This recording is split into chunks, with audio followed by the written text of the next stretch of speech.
Hi friends, good afternoon. வாங்க இன்னைக்கு தென்னை மரத்துலேருந்து விழுந்த காஞ்ச ஓலையிலேருந்து என்னென்ன நமக்கு பயன் கிடைக்குதுன்னு பார்க்கலாம். தென்னை மரத்துலேருந்து தென்னை ஓலை அதுவே விழுந்தாலும் சரி, நம்மளே வெட்டினாலும் சரி, பயன் என்னவோ நமக்கு தான். தென்னை ஓலையை கட்டி அம்மா தனியாக வச்சுக்குவாங்க. எப்போ நேரம் கிடைக்குதோ அப்போ தென்னை ஓலையை கிழிச்சு தொடப்பு செய்வாங்க.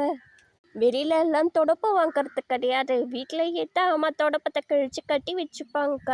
2 தென்னை மரம் தான் இருக்குது. அந்த 2 தென்னை மரமும் எல்லா விதத்துலேயும் யூஸ் ஆகுது. எண்ணெயாகவும் தொடப்பமாகவும் அடுப்பெரிக்க ஓலையாகவும் வீட்டுக்கு ரொம்பவே யூஸ் ஆகுது. விலை கொஞ்சம் அதிகம்தான். என்ன இருந்தாலும் அவங்களும் தென்னை ஓலையை எடுத்து கிழிச்சு அதை கட்டுறதெல்லாம் கொஞ்சம் கஷ்டம் இல்லை, நிறையவே கஷ்டம்தான். கையெல்லாம் கத்தி கிழிக்கும். நானும் அந்த மாதிரி கட்டியிருக்கேன். ஆனால் முழுசாக ஒரு தொடப்பமாக செஞ்சதில்லை.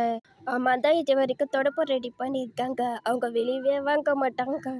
அப்புறம் இந்த ஓலையை வச்சு தட்டி பின்ன முடியும். அதனால வீட்டுக்கு மேலேயும் போட்டு வச்சுக்கலாம்.